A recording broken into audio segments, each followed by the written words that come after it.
और इसी बीच प्रधानमंत्री मोदी के नेतृत्व में केंद्र सरकार ने खोई हुई सांस्कृतिक विरासत को फिर से हासिल करने और उनके संरक्षण की दिशा में कई बड़े फैसले लिए हैं। देश की आर्थिक प्रगति के लिए पर्यटन के महत्व को समझते हुए प्रधानमंत्री मोदी विरासत और ऐतिहासिक स्थलों के साथ ही धार्मिक स्थलों के विकास पर भी खासा जोर दे रहे हैं। उत्तर से लेकर के दक्षिण तक और पूर्व से लेकर के पश्चिम तक प्रधानमंत्री मोदी ने कई तीर्थ स्थानों तक पहुंच को आसान बना दिया।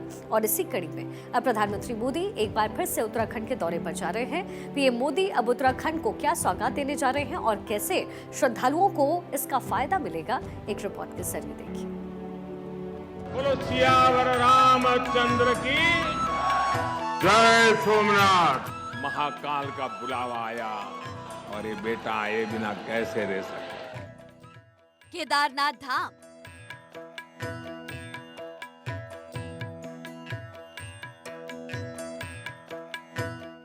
बद्रीनाथ धाम, बाबा की नगरी काशी,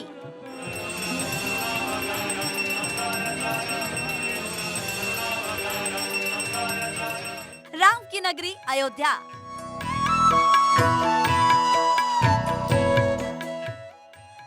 या महाकाल की नगरी उज्जैन।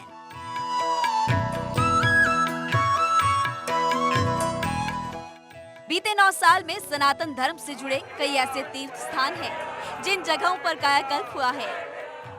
पीएम मोदी जहां आधुनिकता पर जोर देते हैं, वहीं देश की सांस्कृतिक विरासत के संरक्षण के लिए भी लगातार मेहनत कर रहे हैं। पीएम मोदी की दूरदर्शी सोच और मार्गदर्शन का नतीजा ही है कि बेहद कम समय में इन तीर्थ स्थानों में अभूतपूर्व परिवर्तन देखने को मिला।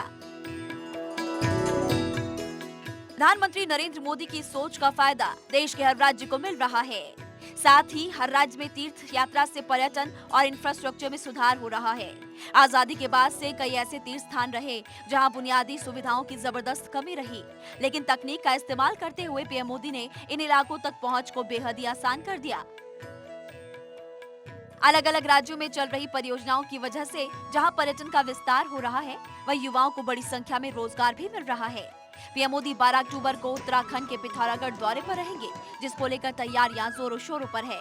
उत्तराखंड के सीएम पुष्कर सिंह धामी ने खुद पीएम के दौरे को लेकर तैयारियों का जायजा लिया।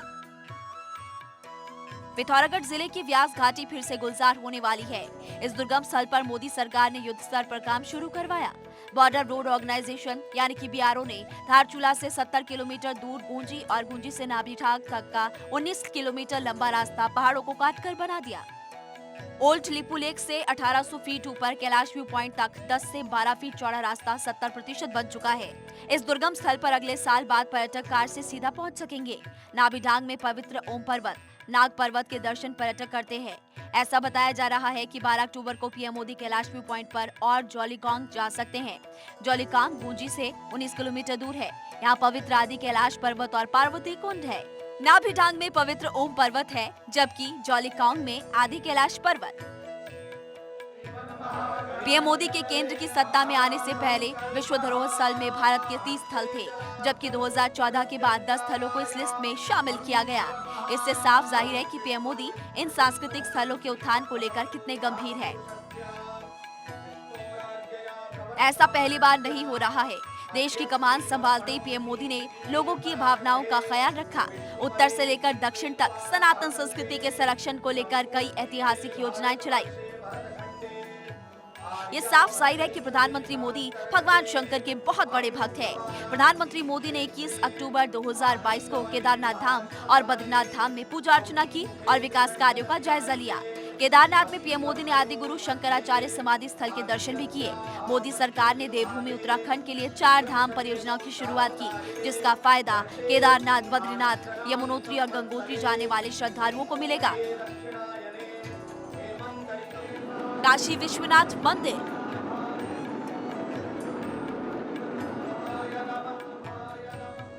प्रधानमंत्री मोदी ने 13 दिसंबर 2021 को 500 साधु संतों और मंत्रोच्चार के साथ काशी विश्वनाथ कॉरिडोर का लोकार्पण किया। 4 साल के रिकॉर्ड समय में काशी विश्वनाथ कॉरिडोर बनकर तैयार हो गया।